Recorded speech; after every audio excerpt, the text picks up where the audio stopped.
Welcome to Tripping the Void with your host, Saraphine Hurley. Are you ready? Are you ready? Let's go.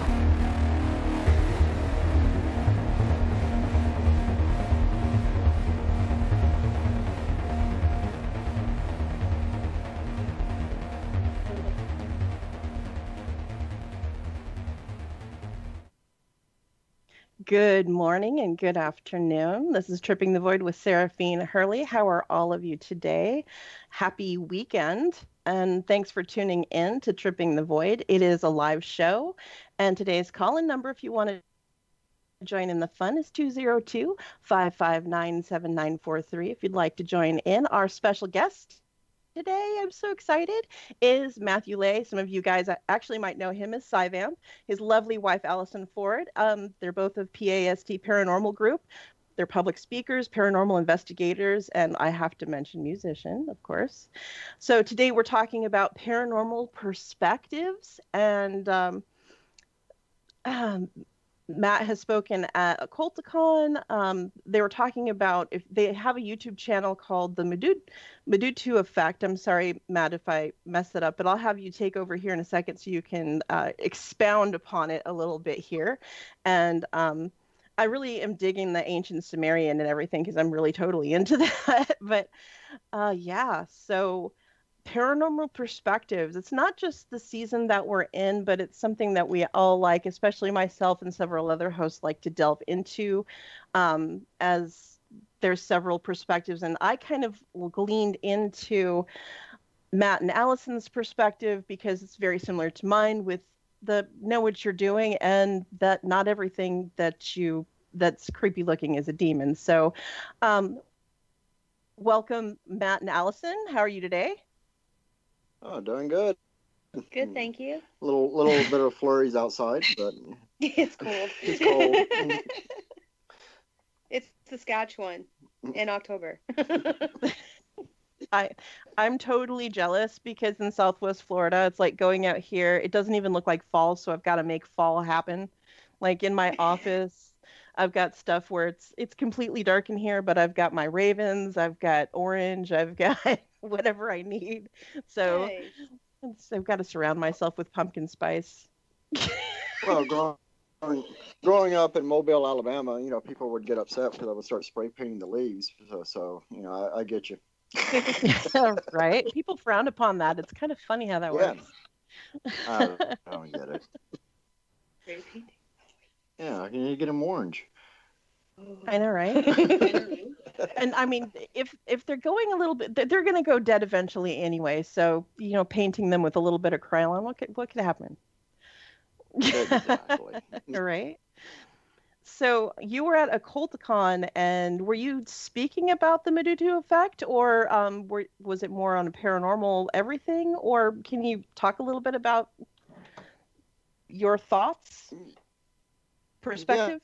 Yeah, at Occulticon, it was because it's all practitioners, or mostly practitioners, and it was a lecture that I was doing on how, say for example, in one of the Mudutu Effect videos, I talk about I have wands and crystals on one side, and I have all these tools that paranormal investigators use on the other, and whereas one manipulates energy, one is detecting energy, and it was more of a lecture on that, and also on perceptions of how we view time, and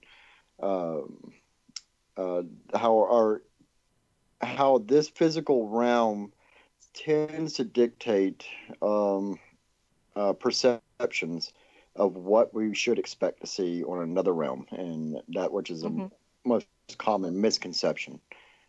Mm-hmm. And I actually did a show about that not too long ago, about those misconceptions, and that's kind of where I'm like, and you actually pinged me at actually the right time too. So talking about synchronicities, it's like, because people are so easy, and you both know this, that everything's a demon and every shadow is horribly demonic and blah blah blah, and it's like, you guys got to get over that, because some things just want to talk to you or get your attention, and whatever. Not everything is this horrible, horrible thing. So it's all about the education and understanding. And yes, there's evil stuff around, absolutely, but not everything that you see is something to be afraid of. Well, it's like I said at a Culticon in my lecture. I've seen scarier things at Walmart. I mean, I laughed. You're true. It's one of those things. There's more, to me. There's more scarier things in the physical universe than there is in the spiritual, and because in my eyes, I'm looking at it with an open eye and kind of open heart. So until it proves me wrong, otherwise, I'm not going to prejudge that situation. Mm-hmm. That's a very good way to be looking at a lot of things, not just paranormal, but like even people. It's like, judging books by its cover can be an application for everything on the planet and interdimensionally. It's like I was talking about angels, and some angels are described to be almost as horrible as some of the demons that actually, or imps that are around that we've taken pictures of. And it's like, how do you know the difference? Yeah, exactly. Well, it's like on that one video I'm talking about cherubim and seraphim. I mean, if you actually read the descriptions, they're not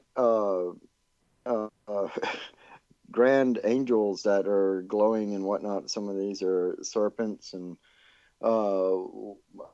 one was with the bull's face, and I'm sorry, yeah, you may have the best intent, but I'm still going to jump back a little bit. The best example of that is when I was Cyvamp.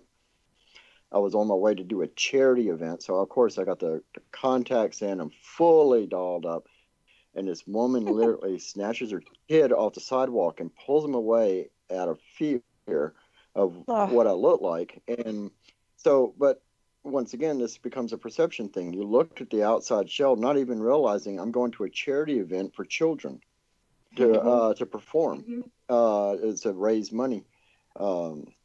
So, yeah, like you said, it's from the physical realm to other realms, Wow. Yeah, people just don't understand. It's like I've got people who look at me sideways because I'm tall. I wear a lot of black. I've, elder goth, long black hair, whatever. It's like people make snap decisions, and it's like, I'm older, so I don't drive a crummy car. No hate on you if you still are driving a crummy car, but my sister tells me I have an old lady car, but I do. But the whole thing is that I get out of my white drop top, and I'm all dressed in the appropriate gothic attire for somebody my age, and people look at me like I have 3 heads. But you know what? And this is something I brought up recently. It's also based off of geographic regions. I know when I was in Atlanta or in the South, you can tend to be judged a little bit quicker. And moving up here, of course, I had those guards up when I first got up here. Right. And now when there's a thunderstorm outside, people just immediately embrace the fact that I'm blowing a bullhorn with the thunder, and Kepin rod. I got a Kepin rod and maybe banging a drum to go along with the thunderstorm, and this big column of incense coming from the house. They're like, oh, it's just Matt. Well, up where you are, and like where I'm from as well, because I'm also typically obviously a northerner, because you probably tell from my accent or lack thereof that those things are more accepted. It's like my friend Jess and Ron showed me this new shop today that I didn't even know exists. There's like a church on every corner here, and I looked for esoteric stuff, and I have got to get it like at K-Topic. I've got to go to the bookstore. I've got to go to the anime shop. It's silly, the places that I've got to go to get the gear that I need to perform the things that I do for the things that I believe in. And finding that shop today, Sunken Treasures, rocks my socks. I mean, my I saw the haul. bird. Yeah. Oh my gosh, Allison, that bird, he's legitimately the size of a baby crow. Oh, Nice. wow. And it wasn't, I mean, it basically was just a little bit over cost. It was that reasonable. Nice. And they do have a website.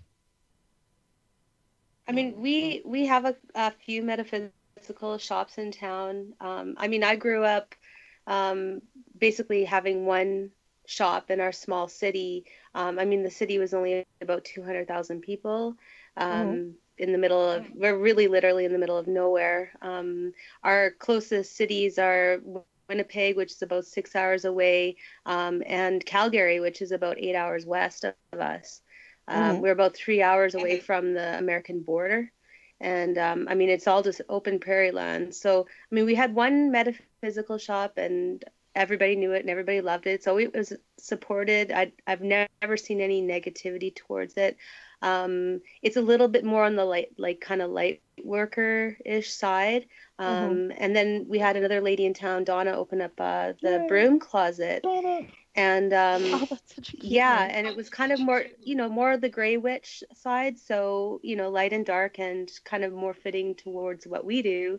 And, they've really embraced, when I told her that Matt was moving up here and she was excited to meet him. And I mean, they hit it off right away and they were friends since Matt moved up. And he actually sells some of his incense blends, some of his wands, and in her store now. So, and he's almost sold out of everything, I think. It's been really well embraced. That's awesome. Now, do you guys have a website for your wares and the investigations that you do, or is it more of a word of mouth kind of thing, or? Well, currently it's a word of mouth type thing, but we have the Facebook pages. We are in the process of putting a website together, kind of centralize everything, so we can actually put our the wares on the website, because I like making talismans and different things along those lines with the incense and the wands and some boxes. Well, we did have our past page, and what happened was the dues and everything became available. We had to renew everything again, and Matt and I had been talking about doing a metaphysical shop online and how to go about doing that. And the thing is that now that the Mudutu and the past investigation team, we're so integrated now, we're almost like one and the same thing. Matt kind of drives it with his concepts and theories, and we go out and we actually do it in the field. We actually take these theories or take his inventions and we use them to investigate in the field. So we thought, let's do a new website that we're able to do the metaphysical shop, but also to integrate the Mudutu and the past page together. So that's in the works. But yeah, the best way is people just reaching out to us on Facebook, past Saskatchewan. They can type in, it should come right up. And also just the Mudutu Effect on Facebook as well.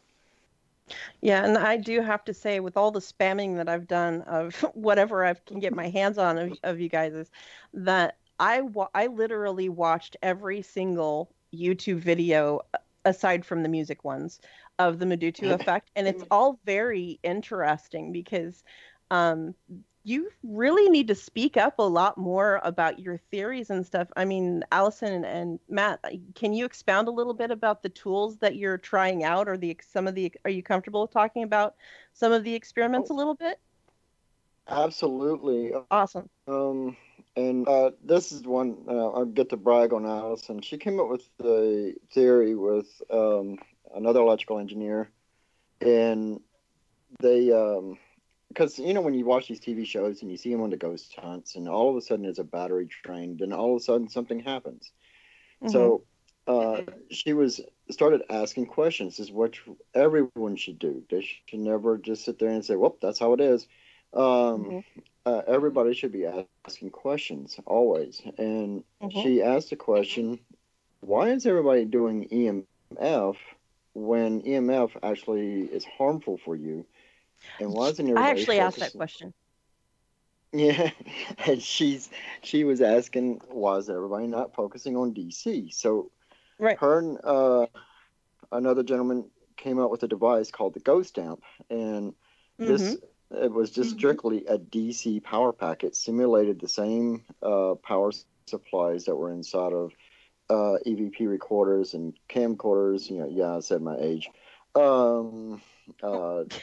Just the full spectrum. You know, so that if there was a drain on it, it constantly provided the power, the energy in the area. So I turned into Tim from Home Improvement, and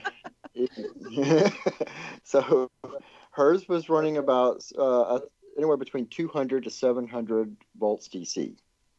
Okay. And so I created a new one, which we nicknamed the Anubis Gate. And because if you touch it, you see Anubis. Yeah.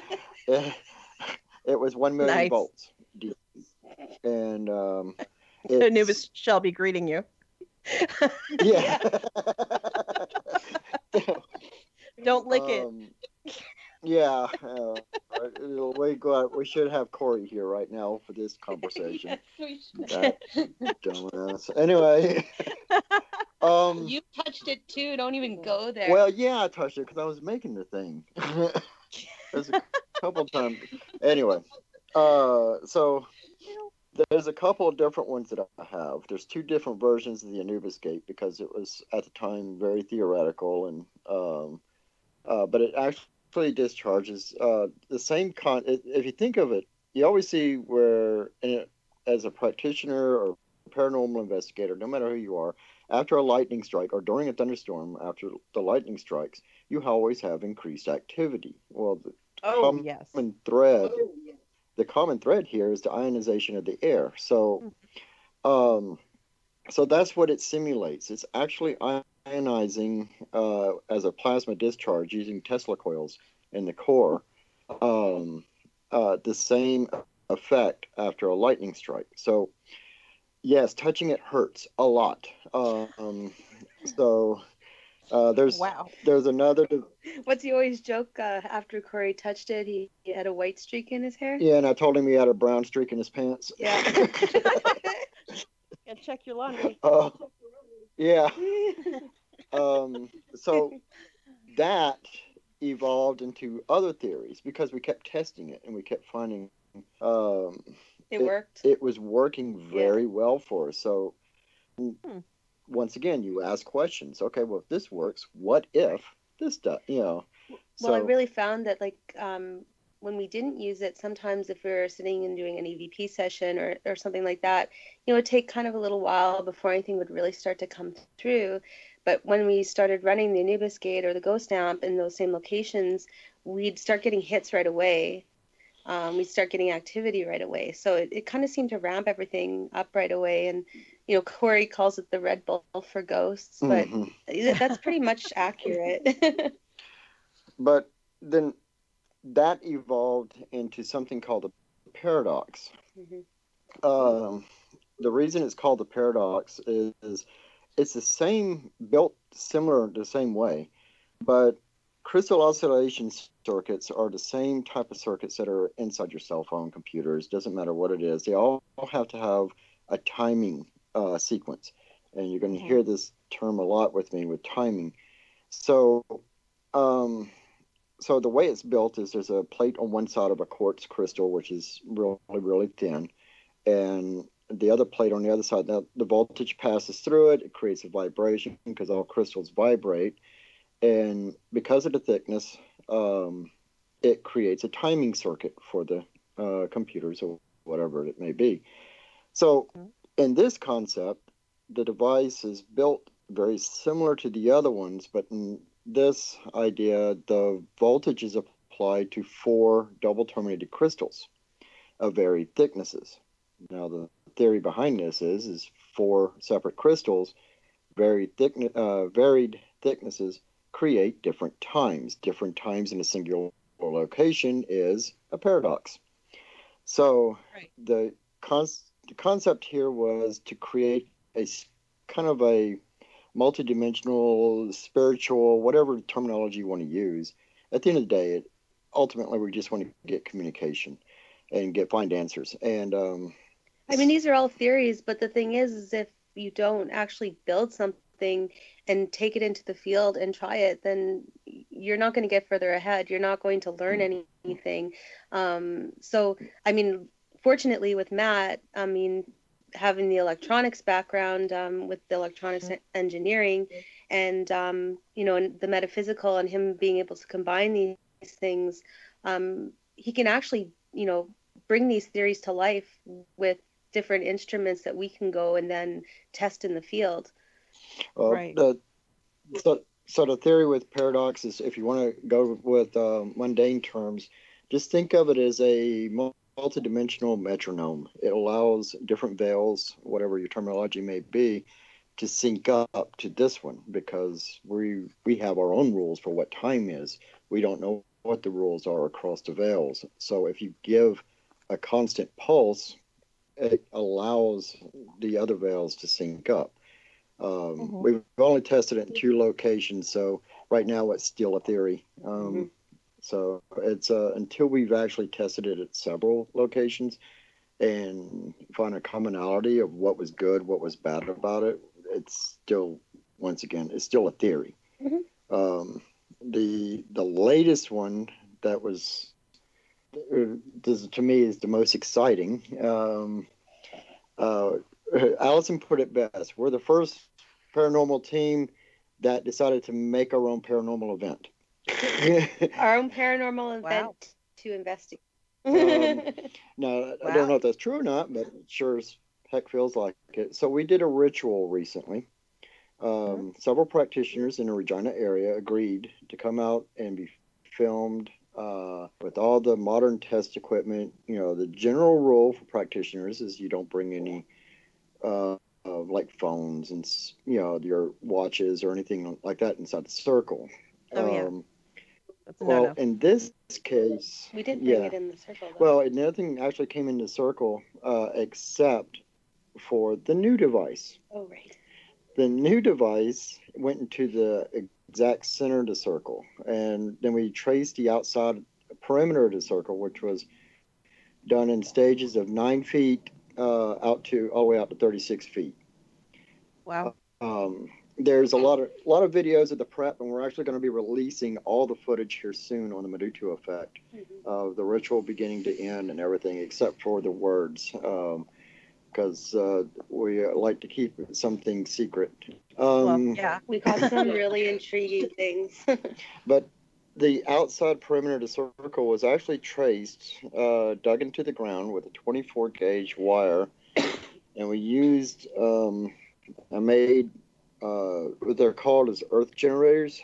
They're using 75-pound earth magnets, and they're at each quarter.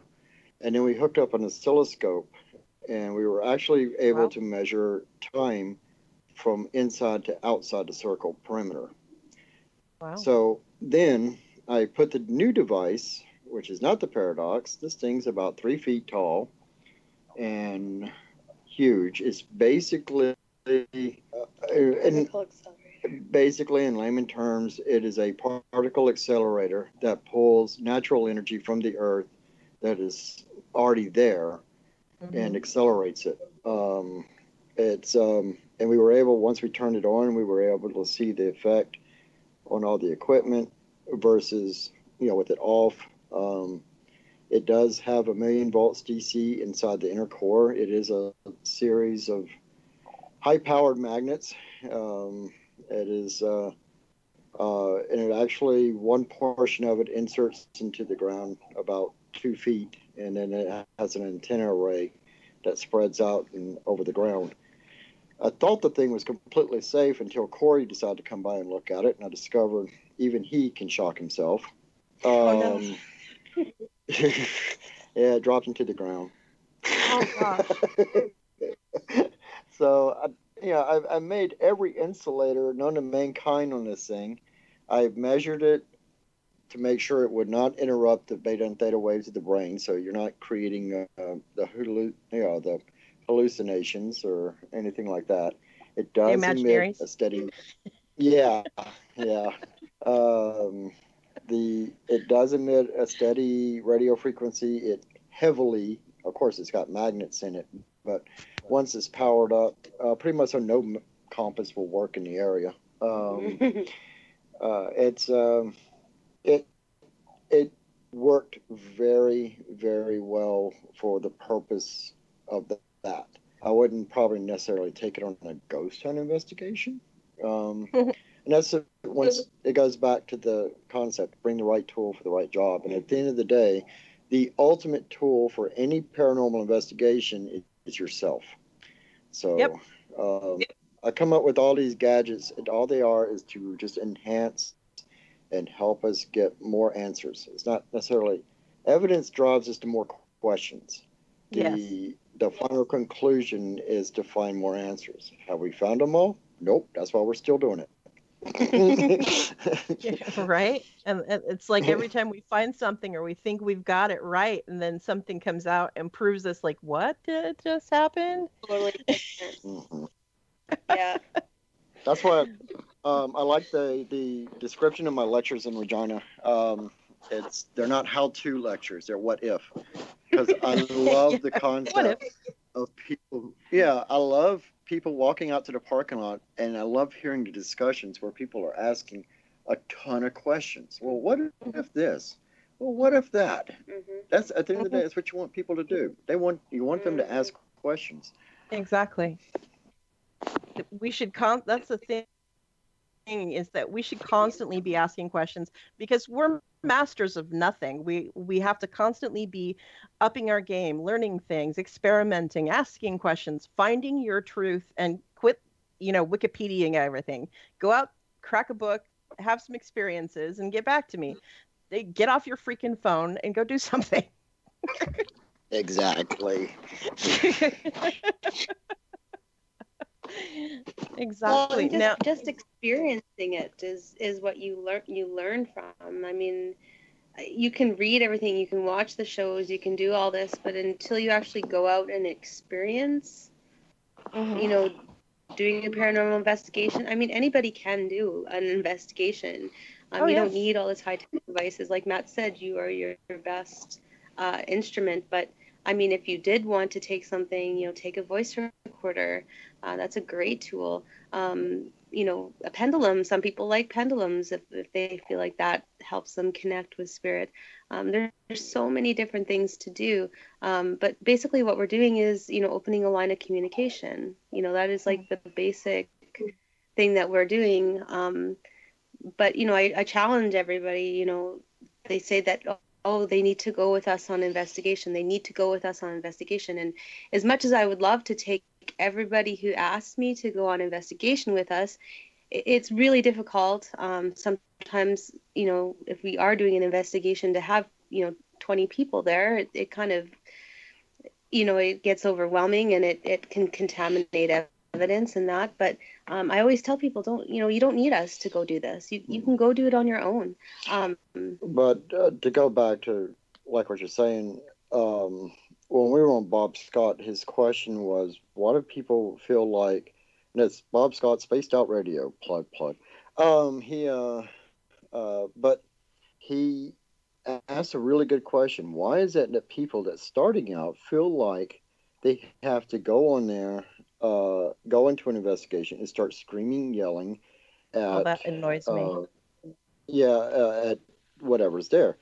Well, and my response was you kind of touched on it. Both of you actually touched on it.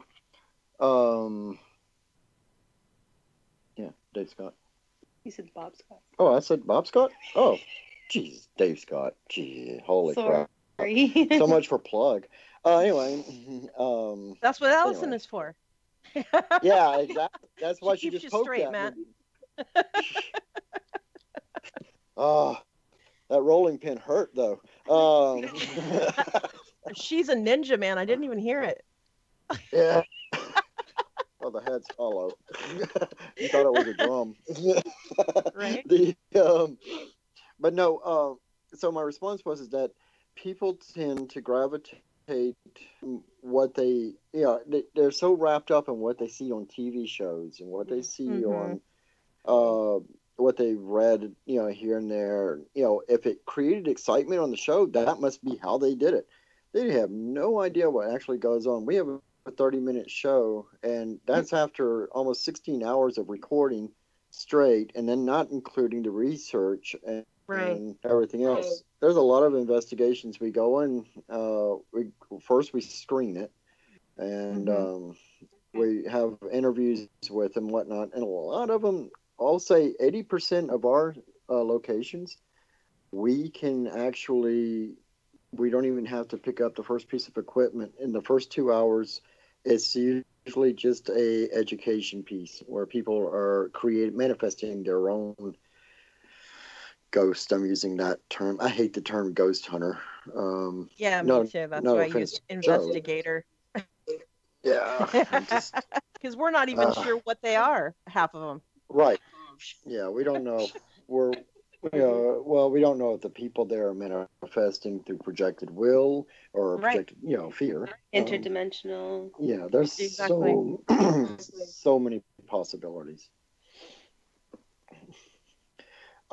Real quick though, I want to also elaborate. Is not everything I do create out of theory is not based on electronics.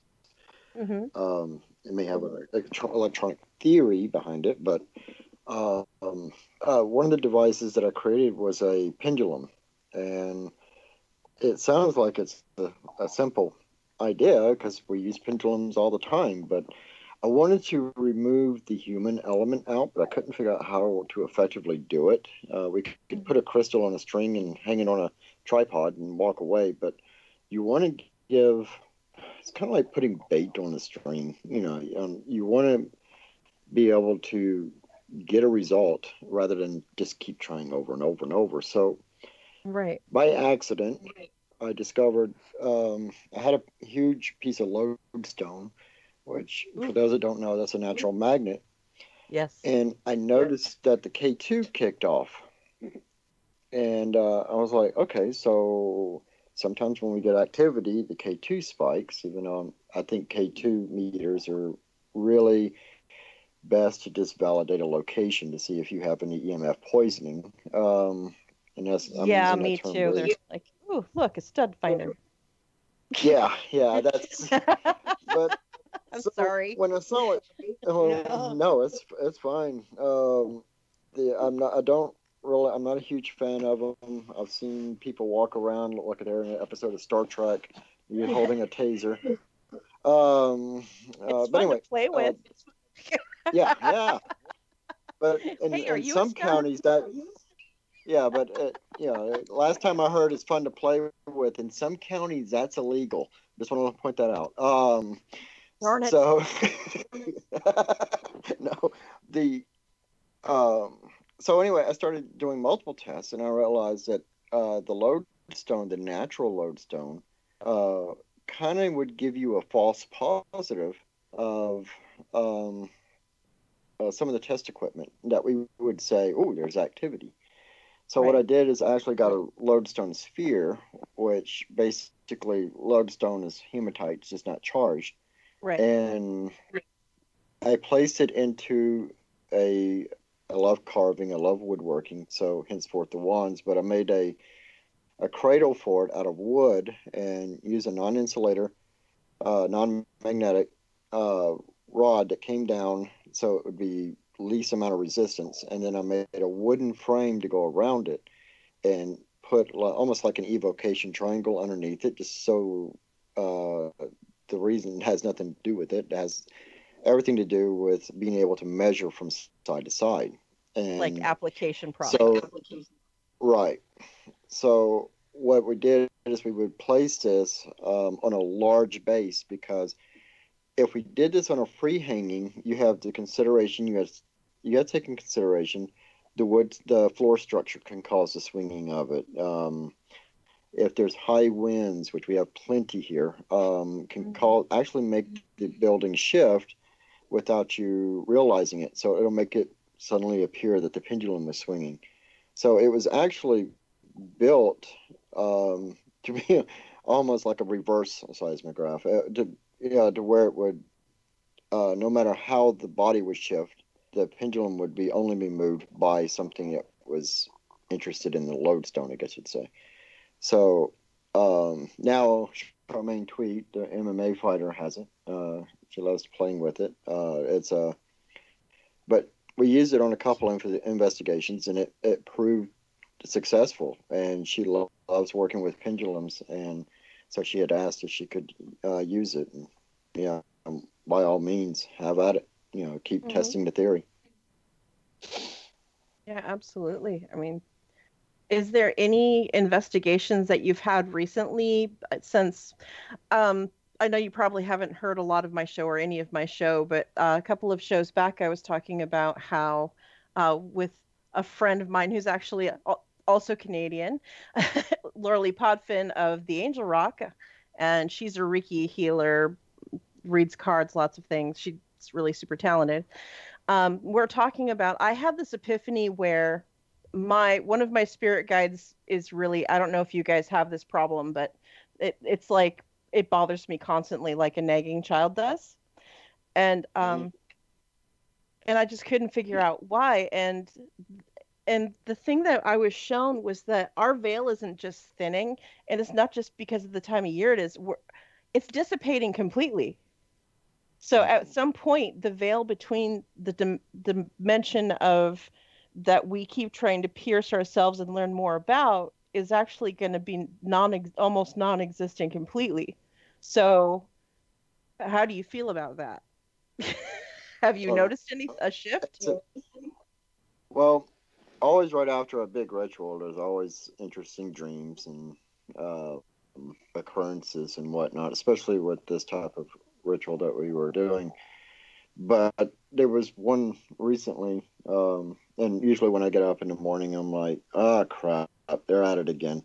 And I talked to Allison about it, and of course her first words is, did you here's an EVP record, just record it on your way into work, or different things like that. And actually, it's funny you should bring that up. The latest one, which is very detailed, these aren't necessarily like dreams, they're more of a conversation, and where someone's instructing and showing. Some of these devices I've actually built come to me in dreams, where someone would show me exactly how to build it. And cool. So in this case, what did you hear? Oh, it sounded like someone was walking around upstairs. So I thought maybe someone was in the house. Oh no, it's the usual. Yeah. Well, we were somewhere last night. We actually get followed home quite frequently. Which we just sat another place at the table. We're not one of those type people. But the whole thing was about how on a multidimensional level, how we need to quit looking at it as a separate entity and looking at it as something that is happening. And, exactly. With the discovery, the proven discovery of, because it was a theory up until 2 years ago, of the gravity waves and several of these other things, they actually correlate to a lot of things that we're experiencing. So to say that, especially right now, anybody says, well, this is just a theory, and you look at it and say, that's crazy. Well, gravitational waves were just a theory. I mean, they were just, and nobody could prove it until 2 years ago when they actually caught it, and now they can measure it, and now they realize it's happening all the time. Right. So, although the recent findings is, because that's actually, science has been digging into it, trying to find out what gravitational waves mean for multi-dimensions. And they're recently released that they don't feel like it's a key point in it, but they're still looking. So, okay, science and magics are one and the same. It's just looking on each side of the fence. We're walking down the same road. We're just on each of us on each side, and and one of those conversations is that they're going to actually merge over time, and it'll be kind of this wake-up call. So to say that the veils are thinning, I think they've been, to say they thin at a specific point in time, no, I don't think that's the case. I think they've been thinning gradually over time. It's just that we become more aware. So. Because there's some crazy, crazy stuff. I mean, I know that you guys get visited, things follow you home. I've been sensitive all of my life, and my home is constantly barraged, but the last 3 months have been crazy. Like Grand Central Station crazy. It's been pretty busy here too, actually. Yeah, it has. I mean, it's nothing like terrifying. It's just like bumps and thuds and knocks and seeing someone standing. Oh yeah, the shadow figures, yeah. But it's always funny, like if my mom comes over or something, and she's sitting with me the one day, and of course we're getting ready to do the ritual, and things start ramping up or whatever, which is normal, and then it was like literally like right on the side of the house, just like this knock, knock, knock, knock, like rap really 3 times, super loud, and she's like, "What was that?" Yeah, I'm like, she's not used to it yet. Yeah. Well, she is, I'm actually really impressed. For the most part, she has a very open mind. Like for what I do. I mean, if I go out on investigations, just be careful. Just be careful. You don't know what you're going to see. And I mean, I was raised, Christian in that environment, but with an open mind. My dad wasn't really religious or anything, but I was raised in the United Church too. So it's a fairly open-minded church. I mean, I had lesbian minister for pretty much most of my growing up in the church, and we learn about First Nations histories, and yeah, so I'm thankful for that. But yeah, she's, I'm really happy that she, accepts what we do. It kind of freaks her out, and she will say it, like, I'm freaked out, this freaks me out, but she doesn't like, shun us for doing it, or say, oh, you shouldn't do this or you shouldn't do that. But so we're fortunate that way. Well, that's definitely a good thing to have parentals be actually accepting, and instead of mocking and shaming. That's always a good thing. Yeah, because who wants that? Yeah. I think, I mean, she's always been open to things, and I think also, like, I know for a fact that she's experienced paranormal events throughout her life, but she's never really embraced that. So now if she has questions and everything, like, she'll come to me, oh, I had this dream, or most of the time it's Matt actually, but she'll come to Matt, I had this dream, or what does this mean? Or, now she has someone to ask about it and feel comfortable asking about it, because back in the day, you wouldn't really talk about things happening to you, but.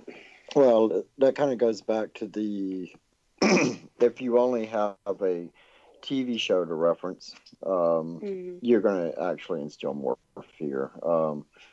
And that's why I love doing these lectures, because I love to watch the aha moments. We did we were doing a test. We were using the FLIR camera, and I was holding a wand, and I was focusing on projected energy. Now, as practitioners, we know we're projecting energy. Right. We know we're doing this and everything else, but to actually measure it is a different story. And it gives you not only a sense of validation, but it also, now you're looking at, how can I make this better? Right. So so when I did the Occulticon lecture, I showed in the video that how we were using the wand. It shows up as blue because it's cool and everything. You grab it by the handle, you see the warmth of the hand, and then you start projecting energy. And it didn't do really at all what we visualize, because we always visualize energy transferring down it. Well, as you start focusing on transferring energy, it starts to creating a duplicate of itself. Yeah, and that was interesting. So, you actually have a firm measurement of what the reality of what is happening. So we did it multiple times just to make sure we can roll out reflections, because that can interfere with the flow. We did multiple different things. And in every case, it would create a duplicate. You would see you could actually see the temperature change going down the wand. And then all of a sudden there would be a duplicate of itself, which now goes back to the theory that Allison has, is that since practitioners walk in all realms at all times, we look at multiple worlds at all times. It's not just when we meditate or doing different things. Right. So her theory is that we could be in a location, get moderate activity, and then I would start walking in just to set up or, to do my investigation, and all of a sudden activity would start ramping up. So her theory is that since we walk in practitioners walk in multiple worlds at all times, maybe I'm a little bit more visible to them. And because I'm at a different wavelength, I guess you'd say. So going back to the wand, we're using the wand, we're visualizing it emitting energy out, but are we emitting it out? Are we creating multiple? We're actually creating a duplicate in other realms. That's really interesting. So it's kind of like making a multiple manifestation in another place in time. Correct. So it's one of these things. We're still exploring these theories. Once we find one of these, what caused that? Now we got to just come up with every concept. And I got to go back to something Rob Demarest said. We were on an interview, and when we said we were talking about tools, at the end of the day, we're the best tool. I love his response. Did you just call me a tool? You said tool. Yeah. Sorry, I got sidetracked. I told you, I warned you. I will ramble. I don't mind it. We're just, talking about anything, everything, and we're staying on track. But you gotta keep it light. Otherwise, people fall asleep on you. It's like, you got to pulse check every once in a while, or poke somebody and check and see if they were actually listening. And just as a reminder, guys, this is a live show. So if you do have questions for Matt or Allison or their past team here, the calling number is 202-559-7943 if you want to join in the party here. We always welcome anybody who wants to come and talk and tell us of your experiences or ask our guests some questions. Definitely. I'm sure that they have lots of things to say here. And I was going to ask you guys that, because I know when I briefly spoke to Matthew last night, he said that you might have been working on something for an investigation. Allison, is there something that you're working on right now? Well, right now it's kind of been just busy with media. Of course, not only do we get a lot of people reaching out to us this time of the year, right. I think something has to, obviously, the veils are thinning. A lot of us believe that. So I think that has something to do with it. And it's just more in people's minds, right? It's Halloween, it's Samhain, it's like they're more mindful of it. Anyway, yeah, but they But I told her you was on that investigation, or the U of R students. Yes. So last night, we've done it a couple times now. We've worked with some students from the University of Regina. Oh, neat. And the first group was they wanted to do a short film, and we did that with them, the whole team. And then later on we were contacted by the journalism faculty, and they're doing a podcast. But they're like kind of putting the show together, beforehand. before it airs. So it's not like a live show like this, but it's more like this is, doing interviews with Matt, doing interviews with, me and Corey, and doing an investigation. So Right. yeah, we'll post it to the page when it's ready to go. But we took them to a location we had been at previously, and took them through the building, and it was quite successful. We actually got some great EVPs. We actually got a same name that we had gotten on a previous investigation, so that's kind of neat. It's a little bit more validating.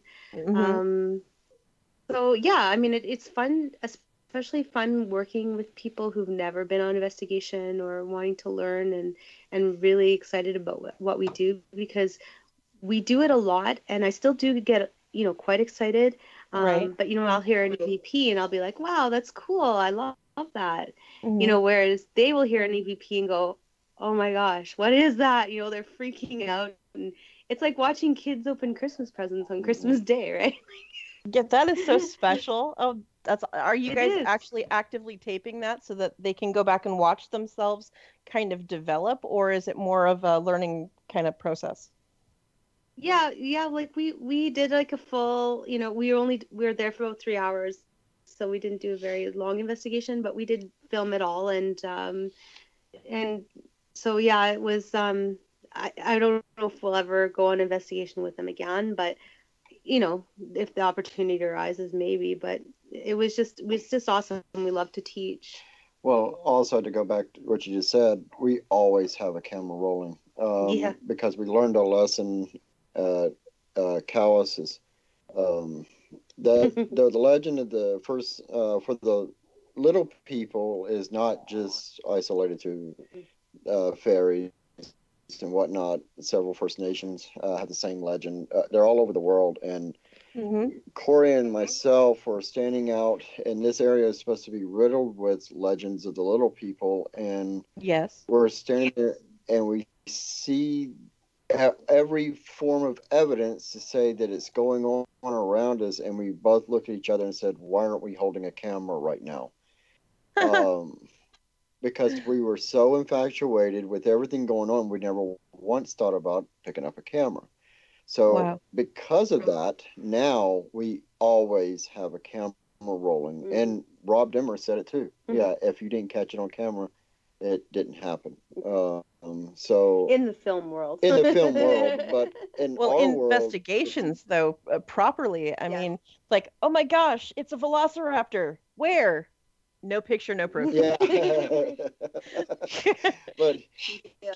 But we review everything. We always have not only our handhelds, but we set up IP cameras everywhere. IP cameras saved our butts a lot this year. Yeah. We also have, we utilize IR floodlights. We also, I came up with a new device that's a full spectrum light that will light up a whole area, but it's about the size of your pinky.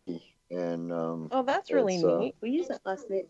Oh, you did? Oh, so it covers the full spectrum going from IR all the way through. It's and it runs on 9-volt battery, uses flat panel LEDs. It was good for more of an open area. Yeah, it's not really great as far as outdoor, noticed, but it's great for like if you're in a building and you have the reflective surfaces, so you can light up the whole area.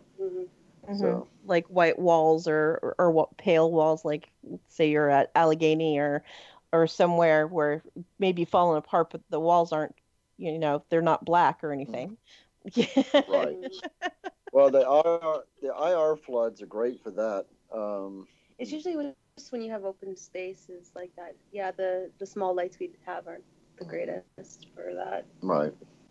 That's what we learned at the ritual too, unfortunately. Yeah, unfortunately. There's the next one. There will be more. It'll be once all of us got together and agreed we'll do this once a year and take what we learned from the year before and apply new technologies on testing. Because every practitioner involved is in agreement. This is how we get better and how we answer questions that we've always had.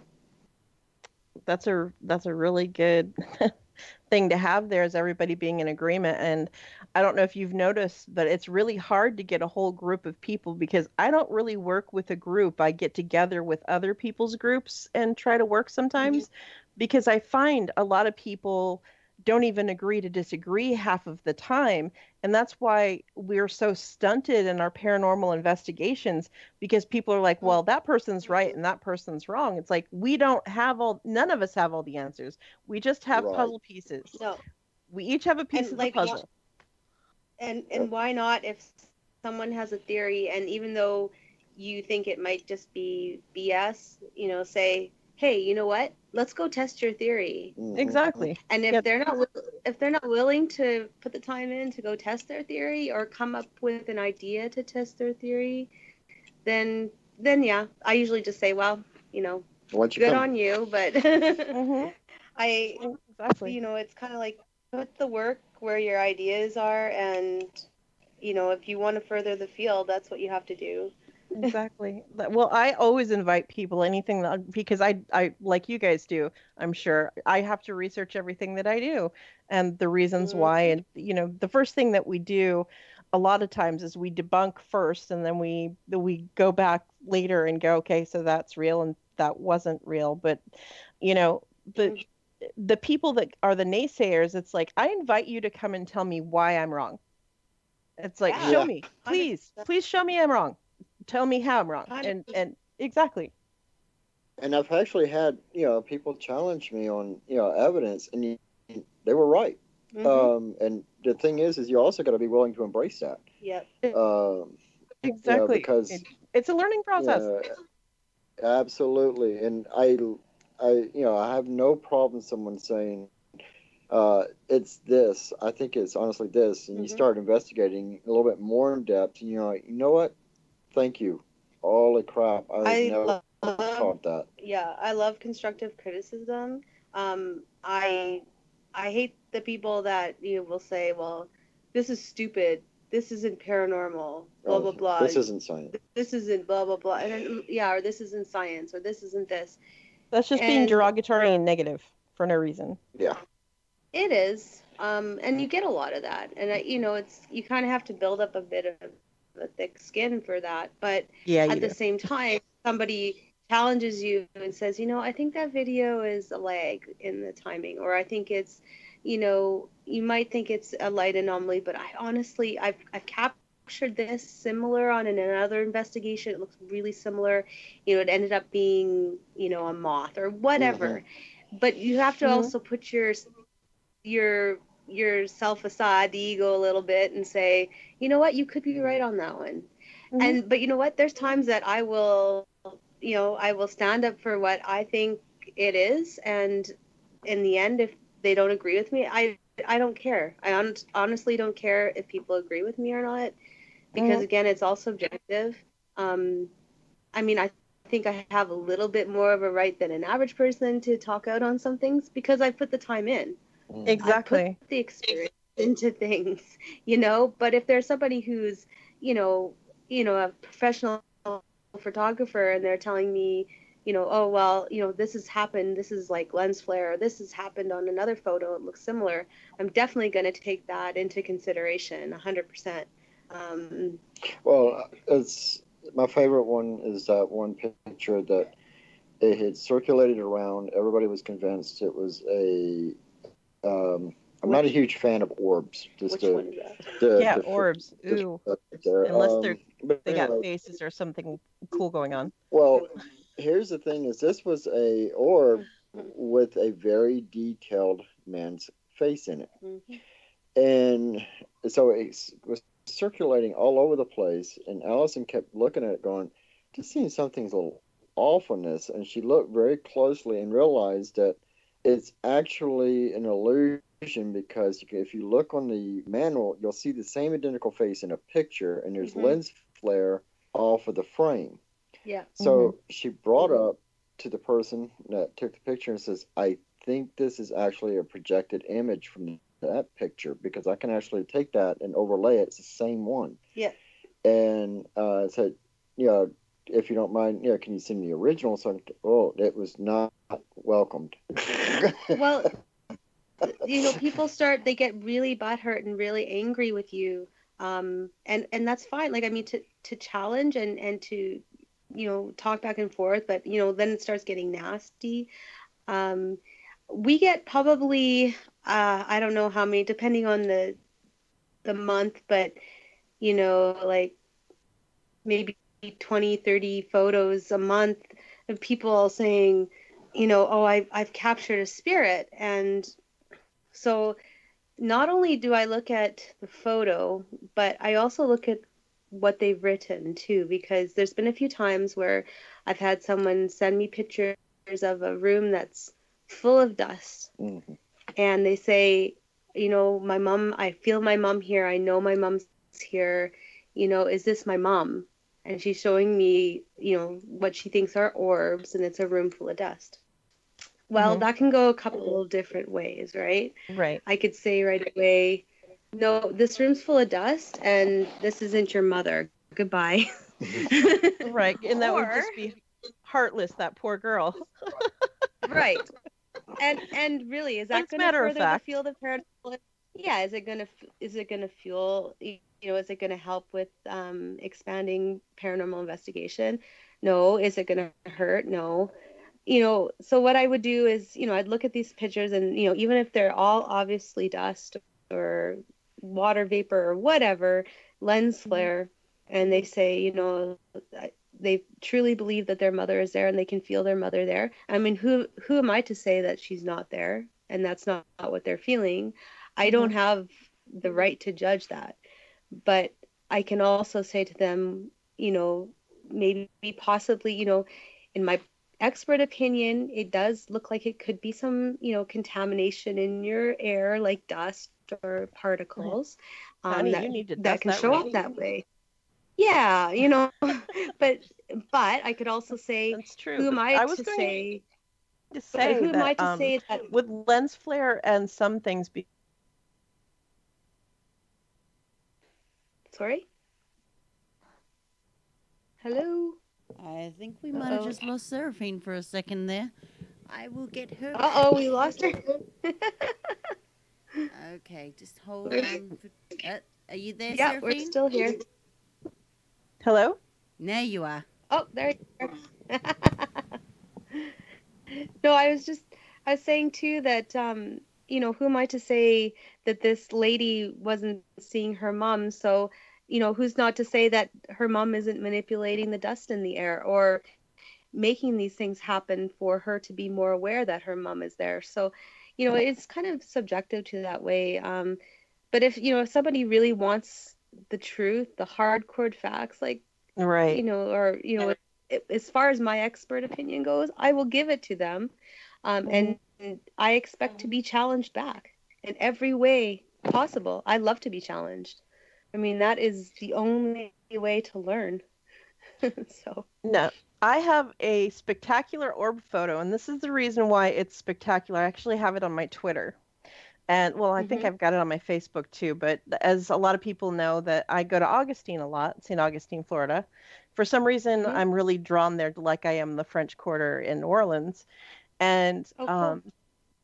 I think that it was the second time that I was ever there. And for some reason, I was getting ready to go on a tour. And all of a sudden, this thing, when you see something out of the corner of your eye and you turn. And it's like, there was this red light. And for a moment, I thought it might be somebody messing around with like one of those little laser light things. Right. And it wasn't. The light actually turned into something that looked like a flying object. And it wasn't any bigger than, I'd say, a hummingbird. I followed that thing with my camera for 6 blocks. And, and it actually turned in from this bright, glowy red fiery, because it was kind of like bright red on the outside, but kind of like fire on the inside almost. And then, and then when it got to the Tolomato Cemetery, it caught up. It like bounced up. It was down on the ground. It went all the way to the back mausoleum, came to the front, went up into the tree, and turned into this orb, like somebody was sitting in the tree. And if you look at the orb really closely, it has 3 faces in it. And now, the only reason I can tell you that's not lens flare or a bug or dust is because I followed that stupid thing for blocks. Yeah. It's one of those. Yeah, I don't have. You had to be there. Yeah. And I'm sure you guys have had those you had to be there moments where people are like, that is nothing, or that's a bug, or that's a lens flare or whatever. It's like, you know, you can take somebody to a super active place and show them stuff that they've never seen before. Some people will say it's ball lightning, but ball lightning doesn't arc. It usually doesn't really change its shape a whole bunch, but entities, especially ones that can gain enough energy to show themselves, can bend light. Now, I have several, I know you guys might have pictures, but a lot of people don't realize that, especially if they don't put the time in, that through all of these people that think that it's, oh my gosh, it's a lens flare, or it's a camera trick, or it's Photoshop. It's like, nope, that wasn't Photoshop. That was, if you were your hair would have been almost, I mean, I know Allison's got longer hair too, and that your hair wouldn't be standing on end, but you could certainly feel the ions in the air. It's like tingly, and all the hair in your arms is standing up because of all the charge in the air. Yeah. And it's like one of those places that you could use one of your experimental tools. It's like, I've been in so many places, like one of the newer ones that I was at, that I wish that they would have told me that I was going there, because it was so active I couldn't put my arms down. Oh, wow. It's like, oh, surprise.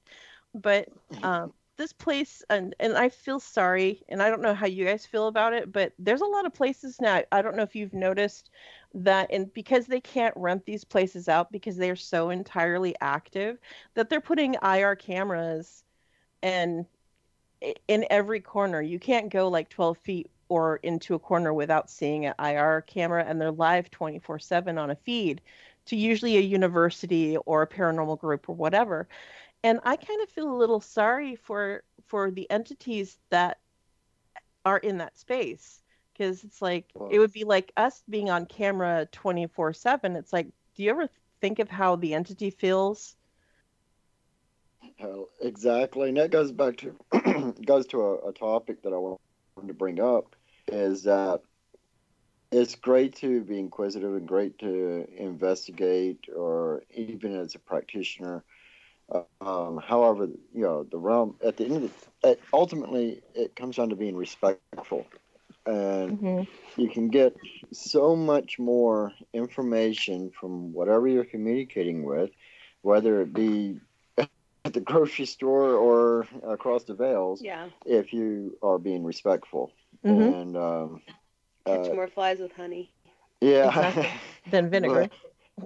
Yeah. And for some reason, people seem to think demanding and stomping your feet and throwing a fit, you know, is going to get you responses. It may get you poked at a few times, or it may just, you know, or get scratched. You laughed at. But yeah, it's I'm a firm believer, exactly what Allison said, that the ego has its place, but it should not be a situation where it dominates you and becomes a poison. Now, what about people? Oh, go ahead. No, I was just saying, like, I will admit, like, I've been wrong in the past. I've been wrong lots. I mean, it's not an exact science. But, you know, there's some people out there who will, like, fight their freaking dust pitcher to their deathbed. And it's like... I know. It's really crazy. That is not, it's not a way to grow and learn from each other. That's just nuts. No. It's like, you're doing it wrong. Yeah. It's like, it would be nice if we all could, like, and I'm not saying like hold hands and sing Kumbaya or anything like that, because most of us aren't those kind of people, but you know, at least get along enough that we can share information and learn from each other and what works. Because the thing is, what most people don't understand is like, yes, your best tool is yourself in going on investigations. You don't need a bunch of fancy equipment. However, you do need some information, because what works for you guys may not work for me. What works for somebody else may not work for us, because it is a perspective and it's really personal.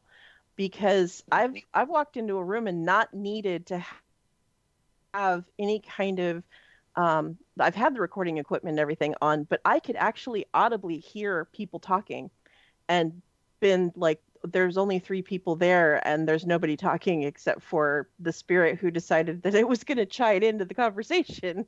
It's like, oh, that's nice. I didn't even need to turn anything on yet, except for, we're rolling. But the whole thing is that what I was going to say is, for those people who are having instances in their home or instances personally that they don't believe that they can handle, where they call investigators in. And the one thing that a lot of us hosts have been talking about, who also are practitioners and investigators, that being cocky is one thing, but holding your own dominion is another. Is that when you have something if you have something in your home, that's your sanctum. So you hold it down, that's yours. And if you want them to stay, they stay. But if it gets pretty bad, everybody needs to be in agreement that that is your kingdom, your queendom, whatever you want to call it. And that nobody has their business to be hauling around, throwing things, or keeping your children awake, or things like that. You can draw the line. How do you feel about that? Absolutely. Most of us are familiar with wards, and that's seems to be a common practice. But it doesn't matter if you're threatening on a physical or on a spiritual. There'll be a different kind of a welcoming party involved here. But I have no problem with the spirit contacting, or whatever it may be, multidimensional, whatever the definition is. Right. I think ultimately that's what we are all about. We want to communicate. However, that communication becomes a little bit more aggressive, and it starts threatening, a child or anything along those lines. It's a different realm that we'll be stepping into really quick. I mean, we've had things follow us home. I mean, it doesn't bother me. There's been a couple instances where this same entity has followed us back from the same spot.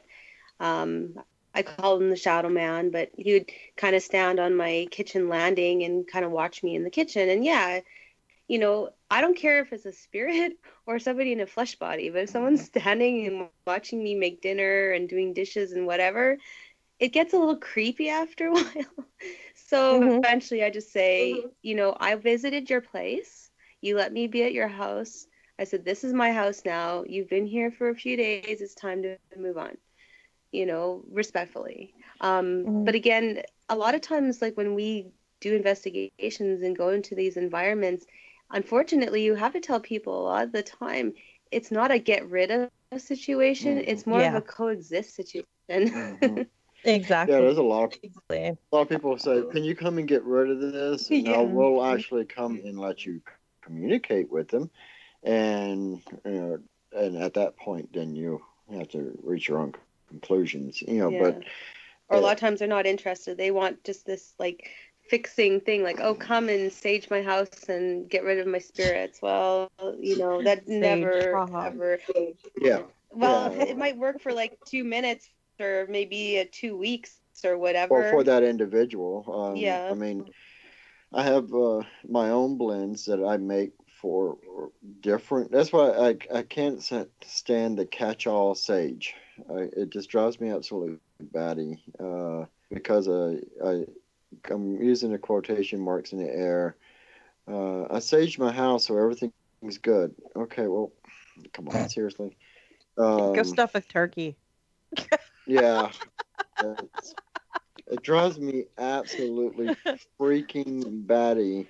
are you going to come in and sage my house? No, I might pass gas if I have to stop and eat chili along the way. Yeah, but a lot of people think if they're not, like, they were never really, know what the intent is behind doing the sage, then they're really doing nothing. Yeah. So, I mean, I know people who do sage, that do it, and they do it with intent behind it, and it can totally work. Right. Absolutely. It's just not a generic thing, like go pick up like Febreze at Walmart and spray your house down. Like, you might as well do the same thing, because it's gonna be like. That's true. It's smell freshener for ghosts. Yeah. But you know how it is so bad that, honestly, if I made a room spray right now that said that it would cleanse your house and get rid of all the spirits in your house, I'd be a freaking millionaire. Yep. In a year. I can guarantee you that I'd be a millionaire. There's a bunch of clowns that would buy it. But, and to go back to that, so just to give you an idea, say like at Cowasses, and also where we did the ritual that was well known as First Nations land. Mm-hmm. So everybody's like, oh, is this incense you're burning? Is it for purification? Not the practitioners. The practitioners knew it right away. But and I said, no. Anytime I burn incense before a ritual, before an investigation, it's out of respect. It's my offering to whatever is there. And so, for example, at this location, I burned willow, lavender, tobacco, and sweetgrass, and I had other blends in it. Those were the key ingredients because I knew the history of the land, and it was my way of saying thank you for allowing us to be here. It has nothing to do. I'm not sitting here fanning myself and going chanting and dancing around, holding one foot and acting. Anyway, it's could you an ass? I probably could. Yeah, pretty much so. I do that. I could do that without any incense. Yeah, he doesn't need the incense. Like, I don't need help. No, I got that down to an art. But so no matter what the location, I carry a pouch with me with varied blends, and once I get a feel for the location, I always burn an incense as a thank you for allowing us to be here. And I've found that this is just me personally, I've found to get better results out of that because I am pretty much, I'm not only asking, permission, but I'm also thanking whoever's there for allowing us in their home. And we often tend to get the mutual respect. So there's other blends that I have just for the in case. But but that's actually our primary approach. Now, I have to go into the darker side here because everybody expects it, of course. But it's what I love to talk. It's like my favorite subject. So when you're dealing with the entities that are a lot more on the, let's just say, the sinister side of things, because not everything is a white light area, and it's not that I don't like white lighter people. That's not what I'm saying. Before I get hate mail again, it's that not everything, you can't cute and fluffy bunny everything, because not everything has, even regular entities, some of them just don't like us, and they would rather that we don't cohabitate. They would rather, there's no medium with some of them, and some of them, like they're not demons. I like to call them schemians or imps, because sometimes that's what they look like in the pictures that I've gotten, and they look like imps from like a Hieronymus Bosch painting, kind of, that, or worse. But now, have you had dealings with these? What do you say about some of these things that like to cause chaos for people and generally scare the bejeebers out of them and more? Well, I'm going to go back to the perceptions concept. Sometimes we can become scared of something. Let's say, for example, if I'm operating in this realm, and you are in your realm, and your laws of time and space are completely different. Of course. And you reach out, and you decide to reach out across the void, and you touch my arm and say hello. and a gentle gesture. Now, all of a sudden I look down and I have this horrible burn mark scratch. Now, I'm going to view it as an aggressive action. Now, that's human nature. Whereas now you're going, I didn't do anything wrong. I don't know why he's so angry at me. Now, who's the demon here? Is it us or is it them? So, by definition, demon, as we all know, most things that were classified as a demon weren't classified as a demon until long after they were, been around and they were viewed as good. So, I have never, ever had anything aggressive that was not manifested by a human in this plane. I've never. Now we've had playful ones. We've had on investigations. Yes, on investigations, and my younger years, we've had those practical joking ones that would probably make people pretty angry. But I look at it, since I'm a practical joker myself, I look at it as competition. So. As some of you don't know, you don't want to get into that competition. You won't win. Yeah. It'll end badly. It'll be fun for a while, though. Yeah, absolutely. So, me personally, and I don't know if it's because of how I view it, I've never actually encountered. Now, I'm trying to put myself in someone else's shoes. They may view it differently, but that's how I personally view these things. If it comes into repetitive nightmares, because as we all know, some practitioners have ill intent, and rather than first blaming an entity from across the veils from the last investigation, I start looking at, okay, well, who did I piss off? Exactly. And those are questions that we have to ask, and that people get really upset when you ask personal questions, but it's true. Not everybody has your best intentions in mind. So there's one particular name that came to mind. We won't say his name, from someone I separated from a long time ago. Right. A few years ago. And there's been Sorry. I hear the giggling. I think I know. Yeah. Anyway, there was a little bit of a push-pull back and forth. Right. And, so it wasn't a demon in the house. It wasn't anything like that. It's just, this is stuff that's self-manifested.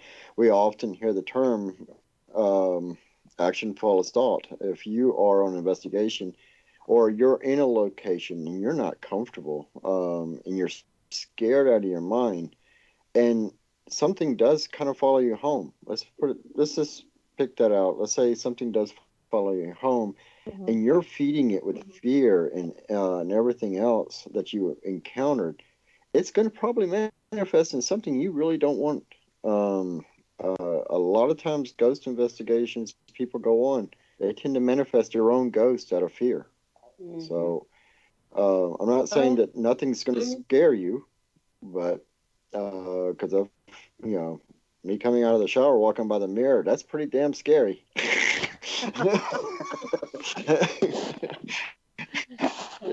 Yeah, we'll leave that for another topic. But anyway,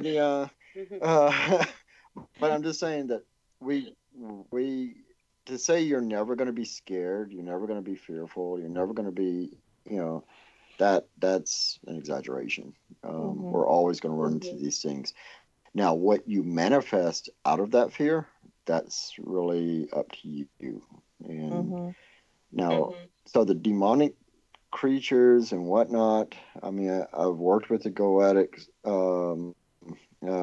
I've worked with several other things with evocations and whatnot. Yes, there's been some fun conversations. But I think the term demon has become and like you said, you don't like using the term, but unfortunately it's everywhere we turned it there. Yeah, And because that's how people understand it. Yeah, it's either angels or demons, black, white, stop and go. And you're a witch, so you must be Wiccan. Yeah, yeah. That's the other part. Well, especially. Yeah. But the thing is, up here. Not that I'm a hater. The thing is, up here is that it's starting to be more acceptable, but people just associate. Most people would say, if they hear you're a witch, they're like, "Oh, you're Wiccan," and then you have to explain it. But that's how people are kind of accepting it now up here. Is they're like, when you say you're a witch, you're Wiccan. Well, then you have to say, well, no, Wiccan's a religion. I'm non-religious, but I am a witch, and blah blah blah. Yeah, it's yeah, but people tend to gravitate. Okay, you know this. When we're going to release music or do anything, what's the first thing they ask you? What genre? Yeah. You have to be fit into a box, and unfortunately, there can never be I'm kind of industrial, but I'm kind of techno. But I'm a little bit on the goth. Which one? No, but I'm trying to explain to you. It's not quite working out as far as people want a one-word explanation. Mm-hmm. Evil, good, stop, go, light, dark, and it's just so. But on the Maleficent side of things, I've never, me personally, have never had a actual physical attack from an entity. I won't say it's never going to happen. Dang, you're lucky. Yeah, but most of the attacks have either been from a person or self-manifested. So it's from my experience, and that's 35 years experience total. So it's, but once again, could happen after we, anytime, this is, and that's the thing is you don't say it's never going to happen. I never ever will say it's never going to happen. I'm just going to say I've never encountered it that I could not explain or find the source to it. Also, I think words are a good thing to have. Exactly.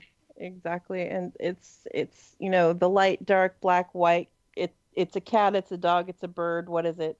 It's like, why does everything just have to have a label? It's like, just because something is here, I'll explain this because it was on my show. The one of the revelations that I was given is that these demon-like creatures that people keep claiming are not tearing you apart because they're tearing you apart to take you to hell.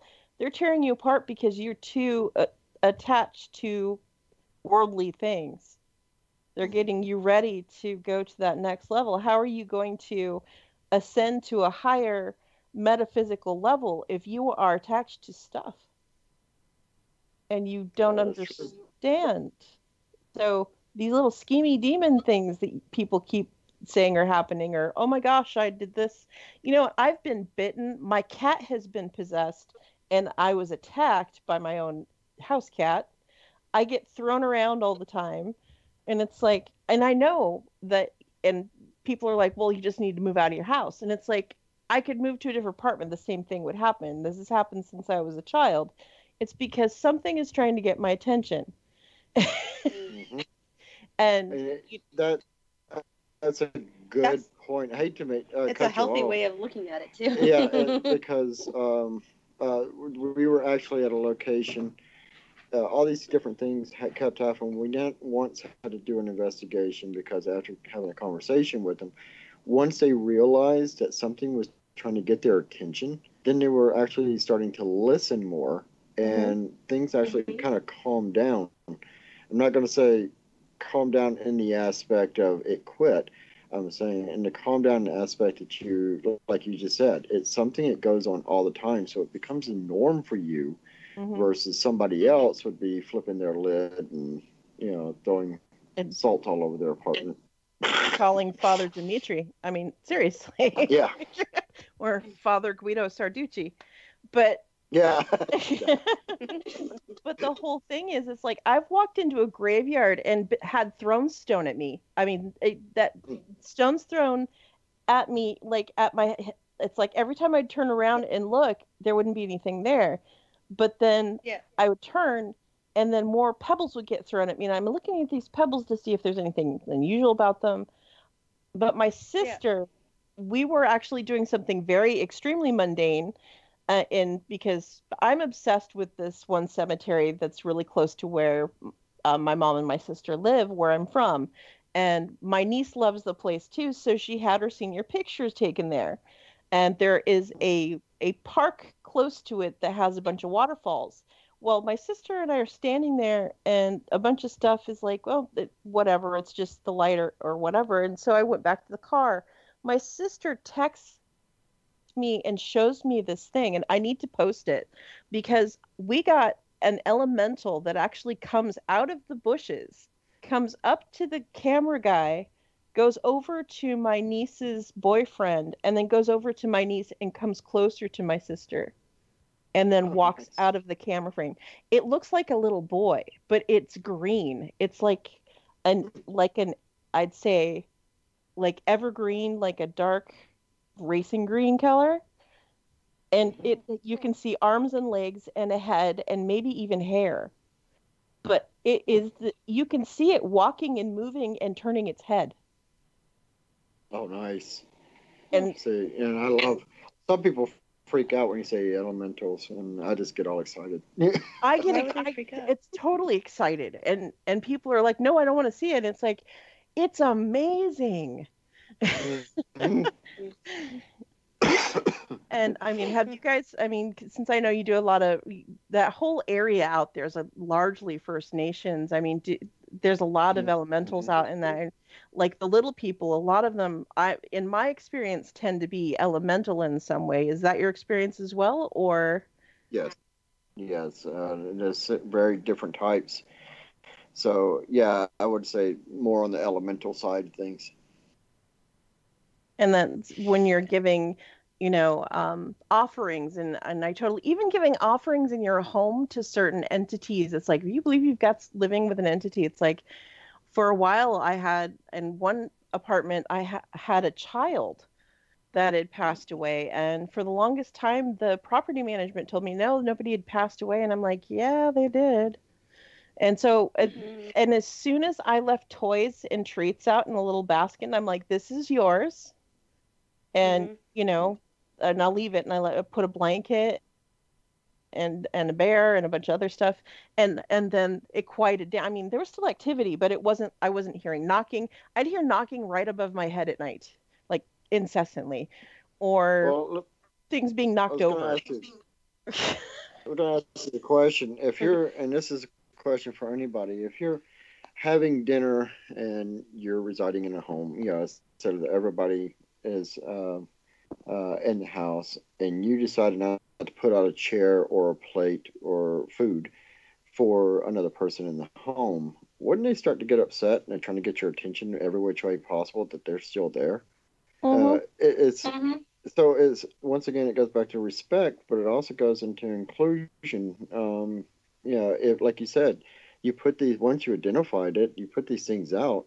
Yeah, it doesn't stop the activity, but it makes it, like Allison said, the cohabitation, that it makes it extremely tolerable. And in some cases, they tend, not in all, they tend to go on to other locations. It's, just using it as an analogy, set the plate for them, see what happens. Exactly. And that's a practice that as American culture doesn't really, a lot of, I'm not going to say everybody, I'm going to say a lot of American culture doesn't understand. My family is from other places, recent other places. So that idea, and then when I lived in Europe, they always put out an extra plate, always. And it was part of their practice. And it was when I lived in it was a 15th century convent that had been converted into homes where people would live in the little cells during certain parts of the months in Rikubo. That place is so hot with activity. Holy cow. Mhm. But you can't like walk two paces in that place without running into something or feeling something, or emotion. I mean, have you ever walked into a wall of just plain emotion? Oh yeah, yeah. There's been a couple of locations that very similar. Nine Out was a good example of that. Also, the Milestone Hotel is another really good example. As soon as you get to the third floor, you immediately, you would. It's not with them because there was multiple entities there. That one I can distinctly say, spiritual entities there. We'd investigated so often there that it was honestly, when you walked up on the third floor with all of us, and Corey's one of our strongest skeptics. He's a believer, but he will dig deep into debunking. And that's always a good thing too. Yeah, it is. It kind of keeps us in balance. And so we go up to the third floor, and all of us immediately feel like this rush of, "Hey, welcome back!" Yeah, it was crazy. It was honestly, we actually went there to test most of our equipment because we already had a baseline. Yeah. Because it was someplace that we knew what would happen at all times. And like you get to know the entities. Like there's the one guy who would whistle. Yeah. And every time he'd come, he'd whistle a different song for us. Or there was a child that would roll the ball down the hallway. Yeah. I mean, it sounds super creepy, but when you'd see it, you feel like, I mean, we're all parents, right? So right away, I think that's really sweet and cool. Yeah, it's just kind of like they're just, like living they're still living. They're just in a different, way. But I mean, there's another lady, an older lady who we nicknamed her Rose, and she'd sit on the bed. We've actually had multiple psychic mediums that had come through, and they'd actually picked out the same people, the same spirit. So to give you an idea, though, and it goes back to the respect things. So it comes time for us to leave.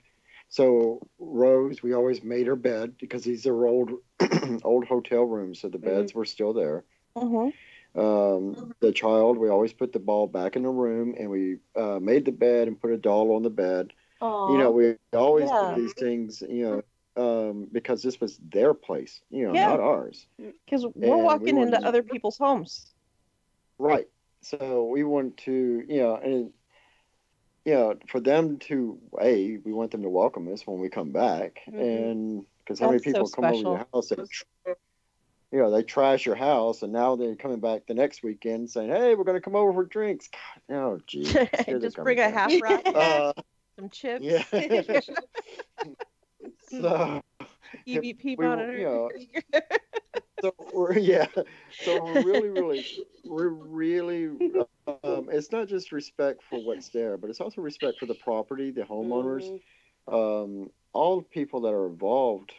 We don't want to be disrespectful in any way to anyone or anything.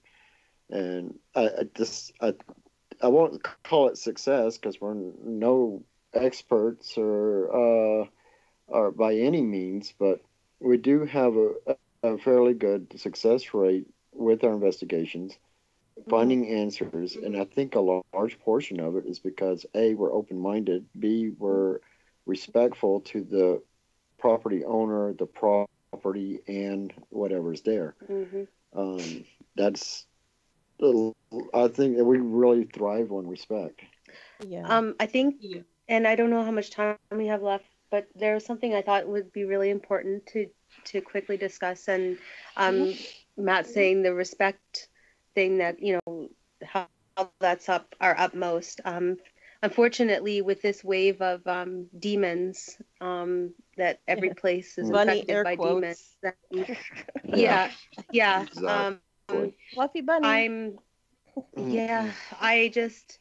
There's now so many predators out there who are using that to feed off people's fears, and we've been coming across that a lot. encounter people that were taken for thousands of dollars because Oh my goodness. the people had come into their home and said they had, 9 demons and 7 portals, and for $3,000 they could fix their home for them, and all their marriage problems would go away, and all their That's messed problems up. and all this negativity would go away. And and then on top of it, they did it. It didn't work. They called them. They came back. They said, "Oh, you know what we did worked, but now your daughter's possessed." Well, she's 12 years old and she's autistic. So, we can do an exorcism for her now, and that's going to cost you X amount of dollars. The- So they're going to do an exorcism on a 12-year-old autistic girl. I honestly can't see any way of that ending in any way, a good way. No. Fortunately, at that point in time, they decided to stop. They called us. We came in. We were able to figure it out. That's the location that I was actually referencing. That after 2-hour conversation, everybody was good, and we walked out, and they had no more activity there. It was an education piece. But people are preying on other people's fears. We've seen this in other social circles. They like to prey on fears. It's not just with paranormal and the magical community, but it's right now, because like Allison said, is the craze with the whole demon thing, and it's going to get you, the boogeyman.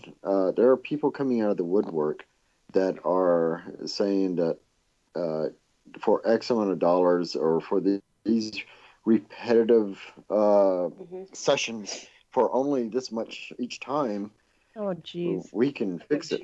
So these predators are coming out, and they're really not only discrediting what we're trying to do, but to me, they're no better than bandits standing on the side of the highway. I mean, they're scum.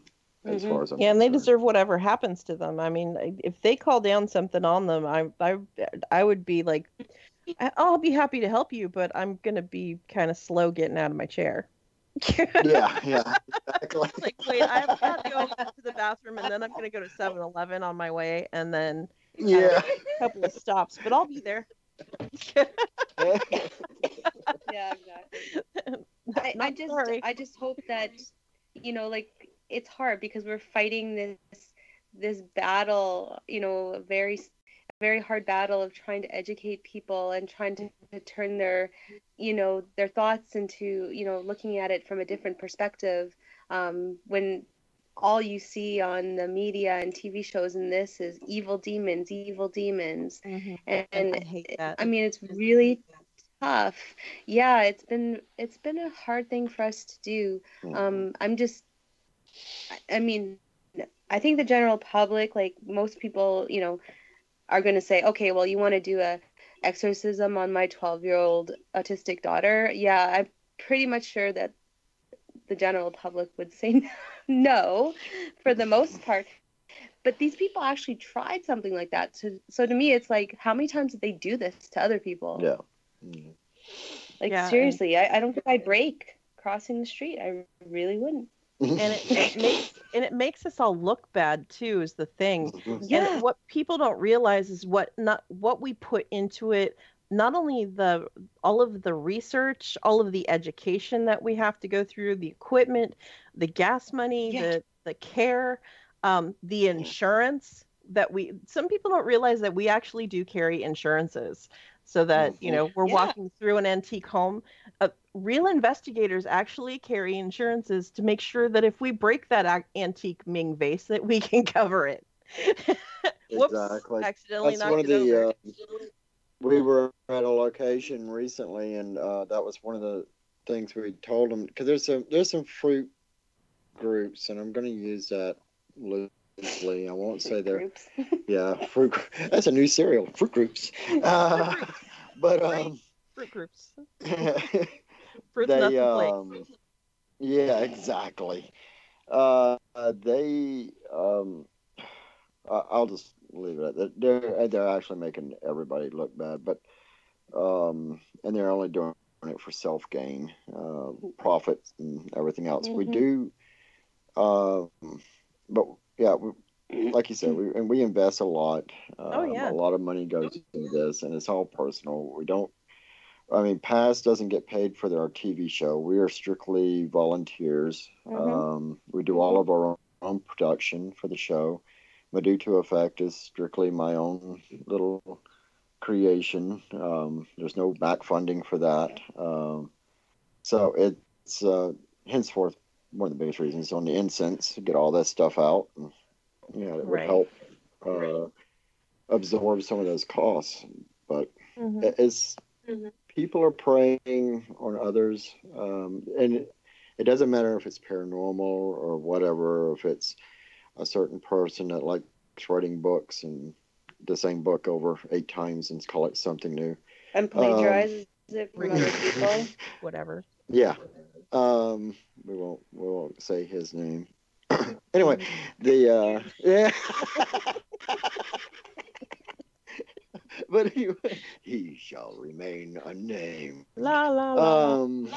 Yeah. But anyway, it doesn't matter what it is. It's always there's always those people out there. Yes. And they look for windows of opportunity to take advantage of it. And this, unfortunately, is cropping up in the paranormal, and it may have been there the whole time. It's just really bad lately. Yeah. People just see you get rich quick. Oh, tell the story about this lady with Azazel at her house. Oh my gosh. What? Yeah, I know we don't have much time. I'll just give you the Cliff Notes version. Cliff Notes. So we went to yeah, we were there, we left. No, they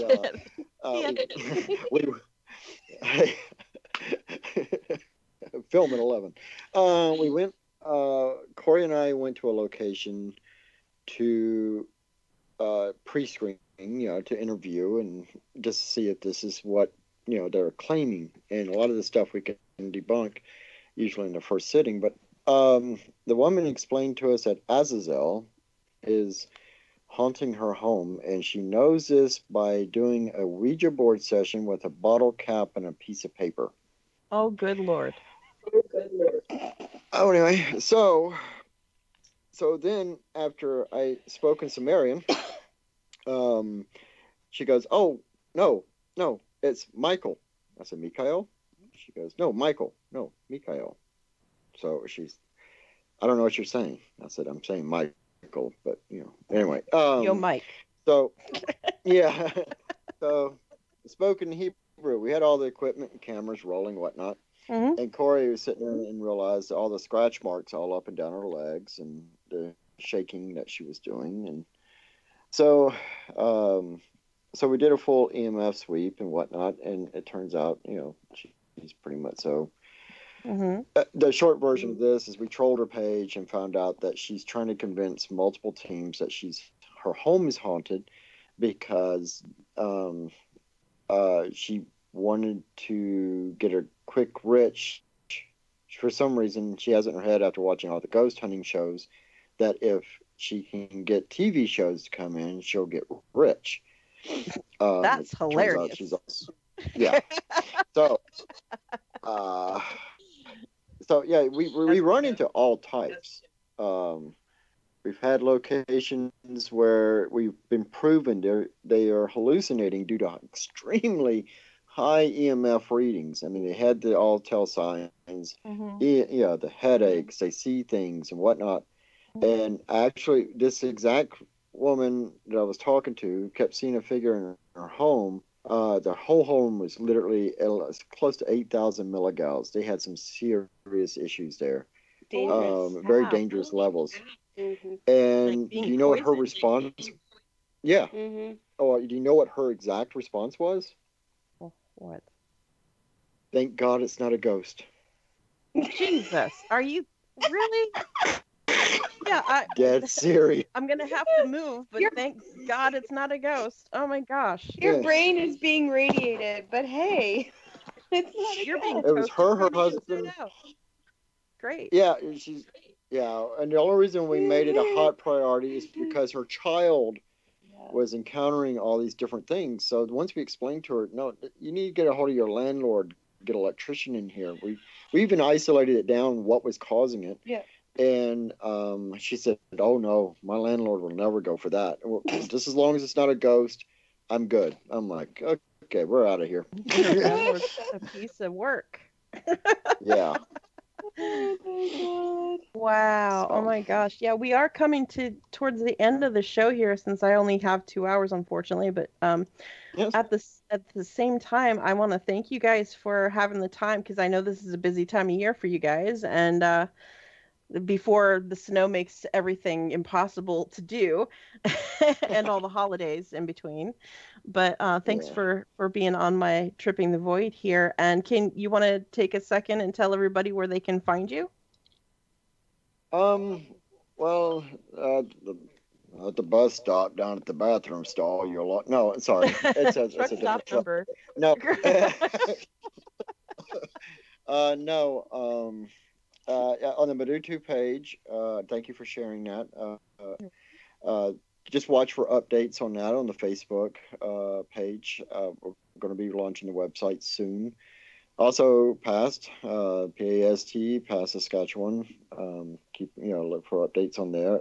Also, on Access 7 YouTube channel, you can catch up on all of our previous episodes from previous seasons. They're also on there, and of course, the YouTube channel, the Mudutu Effect. By the way, what does Mudutu mean? Pause. It's Sumerian for knowledge. At the end of the day, the more times we ask questions, we're gaining knowledge. So that's what it means. Mudutu Effect. Mudutu is Sumerian term for knowledge. So the ultimate end goal is to gain knowledge. So web, YouTube, Facebook. Just ignore the writing on the bathroom wall. That's not me. And yeah, we're good. None of the stories are true. No, I'm just kidding. Yeah.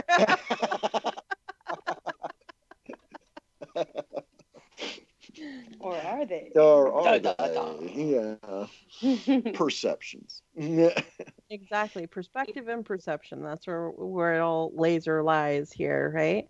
And just thank you both, Matthew and Allison, for joining me here on Tripping the Void. I hope you have an awesome season and that everything goes well for you in all your endeavors. Thank you. Hopefully we see a book from you soon. Yeah, you too. Oh, that would be awesome.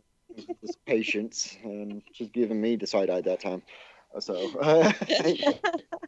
but thank you very much for allowing us to be on the show. We, immensely, and it's been a long time coming. So, we'll have to keep in touch more. I miss our old conversations, and we can pick on a certain individual. Actually, several now. Yeah. Yeah. So, we can make a list. Yes. Oh, yeah. Well, next time I will tell you some interesting stories about a certain individual named Melissa, and about some trips in New Orleans. I thought what happens in New Orleans stays in New Orleans. No, that's Vegas. Yeah. I think that's New Orleans too. No, not when you have pictures and it ends up on a billboard. Anyway. Or Black Trillium. Yeah. Oh, jeez. I forgot about that. Exactly. Oh, they're everywhere. You just gotta Black Trillium. Oh yeah. That's like Black Trillium. Yeah, no. Yeah, exactly. But anyways, you guys, thanks. It's been an honor and a privilege to have you guys on, and hopefully be able to have you on sometime again when you're not monumentally busy with all your projects and such. And this has been Tripping the Void with Seraphine Hurley. And Katie, did you want to talk about our affiliates for a second? Which ones? The new ones? Our new affiliates and some of our oldies and goldies. Yes, I can our do spookathon? that. You kind of put me on the spot, but okay. That's all good.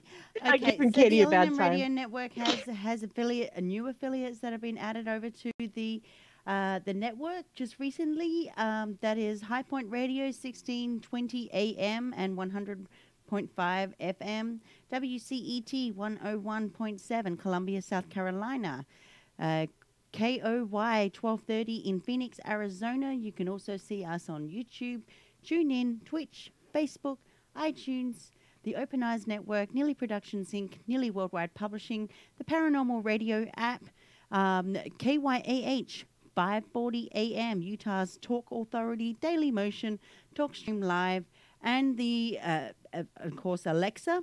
And the newest affiliates that we have is Hot Los Angeles Mix 101, Tampa Bay Smooth Mix 86, Atlanta Mix 108, Baltimore City Mix 99, Black Swamp Digital Radio, and Roku. And you can also hear us, and we're also streamed and restreamed via various other outlets all over the world via the internet. Exactly, Katie. Thank you, Katie, for being such an awesome producer. Katie is my saving grace. I just need to mention teacher. too one other affiliate that we have. This is not a streaming affiliate, but it's My Patriot Supply. They are America's best emergency food supply company. They supply long life food for, in the case of an apocalypse or something, it's great to use that company too if you're going camping and need long life food. It's like the equivalent to army food. I don't know what it's called. Or meals refused by Ethiopians. But it's a lot better than that military grade food. Just put it that way. And they've got everything from mashed potatoes to pancakes to rice to oatmeal and all sorts of macaroni and cheese and fresh fruit and produce and whatever. Obviously, it's long life, but that defeats the purpose of having it fresh. But it's fresher than most. So you can actually go see that on the lnmradionetwork.com/affiliates listen live. Exactly. So we definitely have lots of stuff. This is Studio A and Studio B now here at LNM Radio Network. It's a great time to be a part of LNM and a great time to be part of our chat room. But thank you for listening to Tripping the Void with our special guests, Matthew Lay and his beautiful wife, Allison, of Past Paranormal Group, and the Mudutu Effect, which is available on YouTube. It's definitely worth a listen. I did tag the page as well. I will tag it again somewhere else so that everybody can see it. And once again, this has been Tripping the Void with Seraphine Hurley. Have an excellent weekend. This has been Late Night in the Midlands, Tripping the Void with Seraphine Hurley. I know I enjoyed the trip. Until next time, Seraphine Hurley with Tripping the Void. Later.